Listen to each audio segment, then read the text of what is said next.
독일에 살았던 12년 동안 가장 더위가 오래가는 그런 해가 아닌가 생각이 들어요. 드라이잠탈 계곡물이 말라가고 하류에서는 가뭄에 농작물들이 다 말라가고 보니까 지난번에 지금 드라이잠탈 공사를 한 이후로 이렇게 턱을 만들었잖아요. 그 전에는 턱이 없을 때는 그래도 이게 쫄쫄쫄이라도 갔는데 턱을 만드니까 거기서 고인물들이 이제 안 흘러가 버리니까 하류에서는 아주 지금 곤란한 상황이더라고요. 땅이 쩍쩍 갈라지는데도 비가 좀처럼 오지 않습니다. 근데 반대로 우리 또 뉴스를 보면 한국에서는 폭우가 쏟아져가지고 난리인 거예요. 뉴스 볼 때마다 하나님 한 반 적당히 좀 해가지고 여기 좀 내려주시지, 이렇게 공급과 수요가 너무 안 맞으니까 큰 피해가 한국에서는 속출하고 있는 상황입니다. 우크라이나 전쟁은 아직도 끝나지 않은 채 이 무더위에도 언제 나타날지 모르는 적군을 대기하고 또 그 경계를 늦추지 않으면서 하루하루를 견디어가고 있는 중입니다. 물가는 하루가 다르게 치솟고 있고 에너지 문제는 지금보다 올 겨울이 더 힘들다고 하죠. 두려움과 불안이 지금 계속 위에 쌓이고 있는 상황인 거죠. 무엇보다 코로나로 인해서 힘들었던 사람들은 회복할 기회조차도 받지 못한 채 새로운 위기를, 이것도 위기였는데 위기 다음에 또 위기, 그 다음에 또 위기, 계속 위기가 닥치고 있는 것이죠.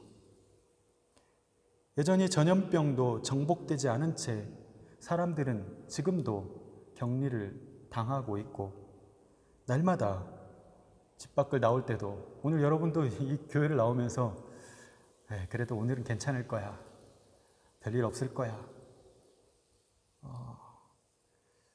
거기는 괜찮을 거야 하는 어떤 자기 최면을 걸고 믿음 가지고 지금 나왔을 거예요. 이 자리에 뭐 하나 시원하게 끝난 것이 없는 채로 이것도 그대로 있고 저것도 그대로 있는 것을 받아들여야 하는 상황인 거예요. 어쩔 수 없어요. 다. 그렇죠? 내 힘으로 할 수 있는 것들이 아니야. 다. 뭐 하나 정리된 것이 없는 채 새로운 과제는 내 앞에 툭 떨어져요. 뭐야, 이것도 안 끝났는데 이걸 또 해야 돼. 나는 그것을 또 감당하기 위해서 마치 다른 일은 끝낸 사람처럼 새로운 과제 앞에서 새 힘을 내야 되고 새로운 능력을 발휘해야 합니다. 마치 내 집 공간은 빤한데 자꾸 누군가 와가지고 짐 좀 맡아달라고 던져놓고 가는 상황인 거죠. 처음에야 빈 공간에 조금씩 갖다 놓고 갖다 놨는데 점점 이게 짐이 아니라 이제는 더 이상 내가 움직일 공간도 없을 정도로 빠듯하게 뭔가가 채워져 있는 답답한 느낌. 시원하게 다 정리되면 좋겠다 싶은데 우리 인생의 짐들은 다 하나하나가 사연이 있고 또 관계로 얽혀져 있어서 쉽게 그 짐을 받겠다 또 내다 버릴 수가 없어요. 내가 떠안고 살아야 될 짐들이 있어요. 무거운 짐을 진 인생입니다. 게다가 마음의 짐은 더합니다. 유학 와서 그리고 이렇게 해외에서 살다 보면 마음이 정말 좁아져요. 누군가를 하나 받아들인다는 게 쉬운 일이 아니에요. 상처를 한번 받으면 한국 같으면 에이 그래 이렇게 되는데 여기서는 그때로 그냥 갈라서는 거예요. 잘 안 돼, 그게 회복이. 나 자신도 감당하기 힘들어서 허우적거리는데 누군가 자신을 좀 봐달라고, 누군가 자신을 좀 그 마음에 넣어달라고 하는 것이 무척 피곤한 일입니다. 여유가 없어요. 근데요, 또 아이러니한 게 뭐냐면 완전히 반대로 마음이 너무 횡한 거예요. 횡한 거예요, 횡. 남을 받아들일 여유는 없는데 또 내 마음도 횡해. 외로워요. 마음의 짐을 생각하면 꽉 차 있는 것 같은데 그 꽉 찬 공간에 나 혼자 덩그러니 놓여 있는 것 같아요. 그 공간은 늘 두려움이 엄습합니다. 미래에 대한 두려움, 사람에 대한 두려움, 실패에 대한 두려움, 인정받지 못하고 있는 것에 대한 두려움, 책임져야 할 것들에 대한 두려움, 존중받지 못하면 어떻게 하나 하는 그런 두려움. 이런 두려움들이 뭔가 지금보다는 더 열심히 살아야 할 것 같고 또 사람에 대해서 집착하게 만듭니다. 세상은 아무도 내게 짐 지우지 않는 것 같지만 가만히 생각해 보면 나는 너무나 많은 짐들을 다 떠안고 있는 거예요. 내게 해내야 할 과제도 짐이지만 내가 살아야 할 인생에 대한 계획과 또 각오도 짐이 되고 그것을 위해서 내 가족과 주변을 챙기는 것도 짐이 되고 그 모든 것을 해나가는 데 드는 두려움과 외로움, 고단함, 이 모든 것도 짐이 됩니다. 바로 이 포인트에서 저는 예수 믿은 걸 잘했다 생각이 드는 거예요. 예수 믿길 잘했다. 바로 이런 수많은 삶의 짐들을 맡길 때가 있기 때문입니다. 아이고 시원해라. 오늘 본문 말씀 한번 다시 읽으십시다. 시편 68편 19절 시작. 날마다 우리 짐을 지시는 주 곧 우리의 구원의 하나님을 찬송할지로다. 아멘. 날마다 우리 짐을 지시는 주. 그렇습니다. 기독교는 죽어서 천국 가겠다는 미래적 종말적 신앙만 있는 것이 아니라 그런 삶의 짐들이 짓누르는 이 현실 속에서 내 짐, 우리의 짐, 이 시대의 짐을 맡아주시는 분이 계시다는 것을 믿는 거예요. 엄청난 현실적인 기독교 신앙이죠. 맡기고 또 맡깁니다.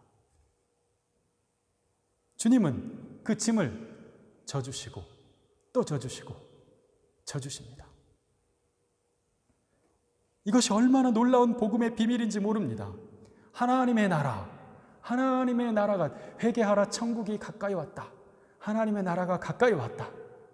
마음을 돌이키고 나면 불안과 염려 가운데 빼앗겼던 내 마음을 돌이키고 나면 회개하고 나면 내게 얼마나 가까이 와 있는 하나님의 나라가 있는지 그 나라는 뭐냐면 이러한 두려움과 삶의 짐들을 다 맡겨버리고 난 그 자유함이 있는 나라. 주님이 온전히 나를 두려움이 다스리는 나라가 아니라 주님이 다스리는 나라를 살고 있는 그 심령의 그 마음. 하나님의 나라. 하나님의 나라는 그 짐을 십자가 앞에 나아가 다 풀어놓고 주님께 맡기면서 그 십자가에서 그 짐들을 하나하나 주님께서 기쁨과 감사로 바꾸어 주시는 거예요. 짐 하나를 가져가서 기쁨으로 주시고 짐 하나를 가져가서 평안으로 바꿔주시는 거예요. 그래서 이것을 신학자들은 즐거운 교환이라고 말하는 것입니다. 즐거운 교환. 날마다 이것이 일어나니까 예수 믿기를 잘했다. 주님 없이 내가 어떻게 살 수 있었을까? 주 음성에는 참 기쁨 없도다. 내가 바꿔줄게. 뭐 이렇게 염려해? 너 그 일 두려워하니? 너 저 사람 두려워하니? 너 그 상황이 두려웠구나. 십자가 밑에 나아가 내 짐을 풀었네. 아멘. 우리는 하나님의 나라를 사는 자들입니다. 죽어서 가는 곳만 하나님의 나라가 아니에요. 이 땅에서 주님의 십자가와 부활을 믿기 때문에 경험하는 나라, 그 나라를 맛보면서 사는 것, 그것이 그리스도인으로서 얼마나 복된 일인지 모릅니다. 영생을 맛보며 주 안에 살리라. 오늘도 내일도 주 함께 살리라. 영생을 맛보는 거예요. 영생이란 게 무슨 영원한 생명, 그래서 죽어서 영원히 살아 주님과 함께, 맞아요.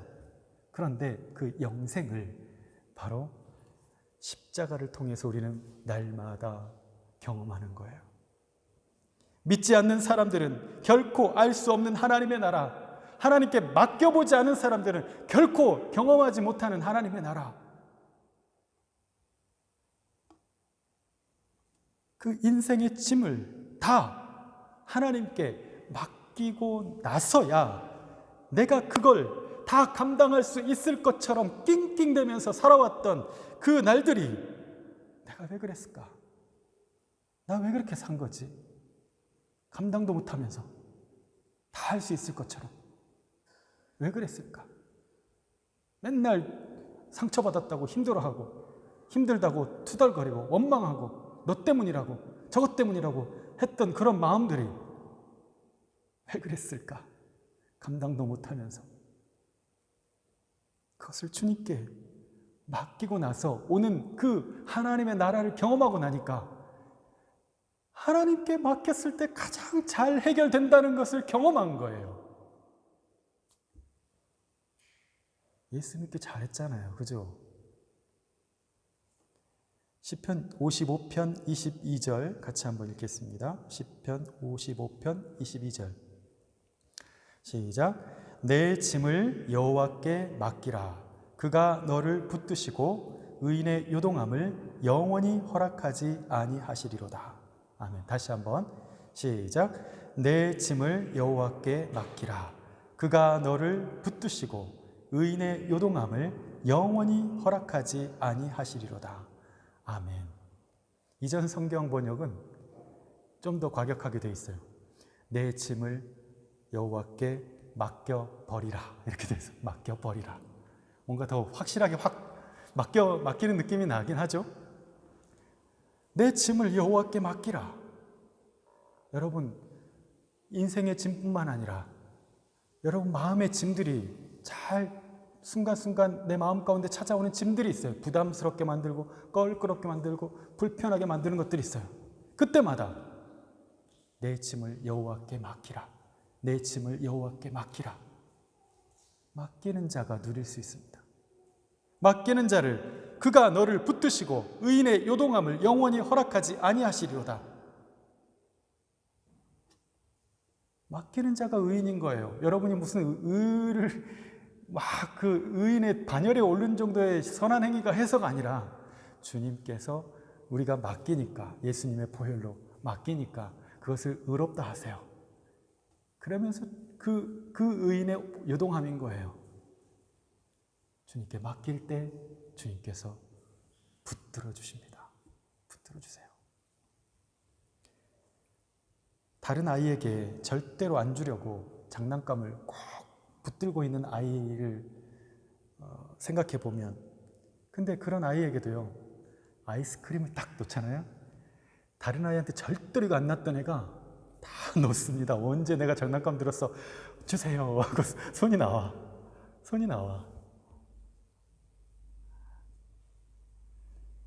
금방 그거를 진짜 이거 아니면 안 되겠다는, 이건 절대로 내 거야 라고 생각했던 그 두 손이, 그 악력이 그냥 풀려버리는 거예요. 여러분이 지금 쥐고 있는 그 악력 한번 생각해 보세요. 맡기는 것은 내 손에서 놓는 것입니다. 내가 놔도 하나님이 하신다는 믿음이 있는 거예요.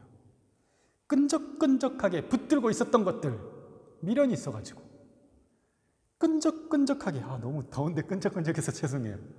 끈적끈적하게 미련을 버리지 못하고 떠난 것도 아니고 친밀한 것도 아니고 허중간한 그 사람 되게 피곤하죠. 이럴 때 관계도 일도 하는 것도 아니고 안 하는 것도 아니고 사랑한다는 것도 아니고 그렇다고 떠난 것도 아닌 되게 좀 애매한 그 어디쯤에서 한숨과 불평으로 계속 살아가던 그 삶도 주님의 십자가 앞에 나아가 다 내려놓고 주님, 저 이렇게는 안 살래요. 맡길게요. 주님 받아가세요. 받으세요. 맡아주세요. 저는 감당을 못합니다. 주님께 다 드립니다. 주의 십자가로 이 모든 것을 감당해 주시고 저에게는 주님의 짐을 내려주십시오. 이렇게 기도하는 거예요. 다 맡으시고 저에게는 주님의 짐을 내려주시옵소서. 여러분, 기도는 주님께 내 짐을 맡기는 거예요. 기도는 주님께 내 곤고함을 맡기는 겁니다. 기도는 주님께 내 불편함을 아뢰는 것이고 내 분노와 불평과 원망과 눈물과 고통과 상처와 이해되지 않는 것들과 서운한 것들 맡기는 거예요. 십자가 앞에 나아가서 그렇게 기도드릴 때 그 십자가가 그 모든 것을 감싸 안아주시고 그 십자가가 다시 내게 회복의 은혜로 바꾸어서 전달해 주시는 겁니다. 여러분, 주님께 맡기면서 사십시오. 신앙생활은요, 맡기는 생활이에요. 맡기는 생활. 믿음 좋은 건요, 막 봉사 열심히 하는 게 아니고 하나님께 맡기는 그 폭이 넓어지는 거예요. 맡기는 내용이 더 깊어지는 거예요. 너 이것도 맡길 수 있어? 너 이 문제도 맡길 수 있어? 이것도 맡길 수 있어? 네, 주님께 맡겨요. 괜찮아요, 주님. 어떻게 되든 주님께 맡겨요. 믿음이 생기는 거예요. 자유합니다. 주님께서 받으시고 괜찮다, 내 아들아, 내 딸아. 내가 대신 질게. 너무 힘들어하지 마라. 야, 너무 고단해하지 마라. 큰일 아니다. 이것도 내가 짊어진다. 이것도 내가 질게. 대신 너는 내가 주는 짐을 져라. 내가 주는 짐은 바로 기쁨이다. 내가 주는 짐은 평안이다. 이걸 짊어져라. 내가 주는 짐은 감사다. 감사를 짊어져라. 내가 주는 짐은 찬송이다. 찬송을 짊어져라. 내 멍에는 쉽고 내 짐은 가벼운 것이란다. 어떤 걸 선택하시겠습니까, 여러분? 마태복음 11장 28절에 30절 말씀 우리 같이 한번 읽겠습니다. 시작. 수고하고 무거운 짐진 자들아, 다 내게로 오라. 내가 너희를 쉬게 하리라. 나는 마음이 온유하고 겸손하니 나의 멍에를 메고 내게 배우라. 그리하면 너희 마음이 쉼을 얻으리니 이는 내 멍에는 쉽고 내 짐은 가벼움이라 하시니라. 아멘. 여러분의 주님은 어떤 분이십니까? 여러분의 짐을 맡길 만한 분입니까? 여러분이 맡길 만한 분이 아니라고 하면 안 맡길 거예요. 기도 안 할 거예요. 이걸 왜 하나님께 얘기하지? 아마 그럴 거예요. 그런데 여러분이 하나님을, 나의 주님은 이 짐도 맡을 만한 분이셔 라는 믿음이 있다면 그것조차도 맡길 거예요. 그래서 날마다 자유합니까? 날마다 누군가 내게 던져대는 그 짐들에 대해서 유연해졌습니까? 어떤 사람은 막 집어 던졌는데도 괜찮아. 저건 저기다 놓으면 되고 여기도. 어떤 사람은 요만큼 하나만 들어와도 왜 나한테 이런 거를 던지냐고 그런단 말이에요. 여러분, 배구에서 토스라는 게 있죠. 토스. 배구 잘하세요? 공이 오면 우리 편 다른 사람에게 넘겨주는 거예요. 그렇죠? 팍 오면 탁 해서 탁 잘 넘겨주는 거죠. 특히 공격수에게 잘 토스된 볼은 아주 매서운 스매싱으로 상대방의 코트에 딱 찍힙니다. 시원하죠? 야, 내가 토스했어. 마찬가지로 오늘 내게 오는 많은 문제들, 마음의 짐들, 즉 두려움과 분노와 이해할 수 없는 상황과 이해할 수 없는 대화와 불편함과 어색함과 사람들 사이에 순간순간 찾아오는 서운함과 소외감과 껄끄러움, 갑작스럽게 해결된 줄 알았던 과거의 트라우마, 갑자기 나쁜 기억이 또 싹 올라오면 갑자기 붕 뜨죠, 마음이. 이 모든 것들이 나를 다시 찾아왔을 때, 내 삶에 갑자기 툭 던져졌을 때 간단히 토스, 주님께로 토스. 우리 보고 해결하라고 준 게 아니다. 이건 토스하라고 그런가? 토스. 날마다 토스. 날마다 맡김, 날마다 자유함. 그리고 주님께서 그 대신 내게 지어주시는 짐들이 있어요. 아까 말씀드렸죠. 기쁨의 짐, 감사의 짐, 만족의 짐, 평안의 짐. 이 짐을 믿음으로 누리는 거예요. 바로 그것이 그리스도인인 우리가 사는 방식입니다. 오늘 말씀을 보면 주님께서 날마다 어떤 일이든지 우리의 짐을 져주시기 때문에 내게서 일어나는 일들이 있습니다. 뒤에 부분이 또 중요하죠. 오늘 본문 다시 한 번만 읽겠습니다. 본문 시작. 날마다 우리 짐을 지시는 주 곧 우리의 구원이신 하나님을 찬송할지로다. 아멘.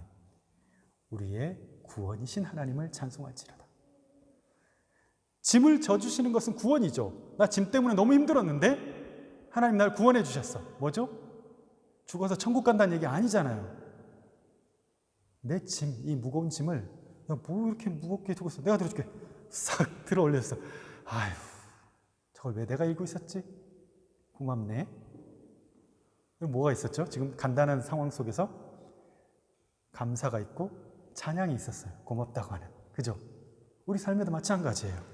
날마다 우리는 우리를 괴롭게 하는 일들로부터 구원을 받고 있어요. 주님께 아뢰일 때마다, 주님께 고할 때마다 주님께서 그 짐을 대신 져주세요. 내 짐이 가벼워졌어요. 여러분, 사람이 좋은 일 있으면 자기도 모르게 노래를 막 흥얼거리죠. 흥얼거려요. 마찬가지로 그리스도인이 주님께 자기의 짐이 맡겨지고 나면 그 다음에 남는 것은 찬송밖에 없어요. 그냥 찬송이 그냥 나와. 저절로 나와. 주 안에 있는 나에게 단 근심이 있으랴. 이게 갑자기 좋아지죠. 힘들 때는 주 안에 이랬을 텐데 기분 좋아 지금. 주 안에 있는 나에게 근심이 있으랴 이러면서 좋아. 가벼워 마음이. 그렇죠? 찬송이 넘쳐요. 여러분, 찬송의 삶을 살기 위해서, 노래하는 삶을 살기 위해서, 내 삶에 노래가 흘러가는 삶이 되도록 하기 위해서 날마다 주님께 맡기고 또 맡기십시오. 주님께 맡기며 사십시오. 기도하며 사십시오. 내 짐이 변하여서 내 찬송이 되는 기적을 날마다 경험하면서 사십시오. 그것이 신앙생활이에요. 진정한 쉼은 우리의 영혼의 안식 속에 있어요. 진정한 쉼 속에는 영혼 깊숙이서 흘러가는 찬송의 강물이 있어요. 여러분, 지금 우리 너무 많이 여행 가가지고 사람들 많이 횡한데 쉼이 어디 있는가? 나가면 고생이요. 나가면 예배 안에 쉼이 있고 내 안에 찬송의 강물이 흘러가는 것이 가장 시원한 강물이 되는 거죠. 진정한 쉼 속에는 그 안에 생명이 자라고, 진정한 쉼 속에는 그 안에 그 어떤 것도 바꿀 수 없는 그 평안함이 깃들어 있는 거예요. 우리 그렇게 신앙생활하며 사십시다. 외로움도 주님께 맡기고, 무료함도, 두려움도, 고통도, 불편함도, 그 모든 것 주님께 맡기면서 날마다 주님께서 져주심을 믿고 찬송으로 옷 갈아입으면서 날마다 새로운 날을 살아가는 저와 여러분이 될 수 있기를 예수님의 이름으로 축원합니다.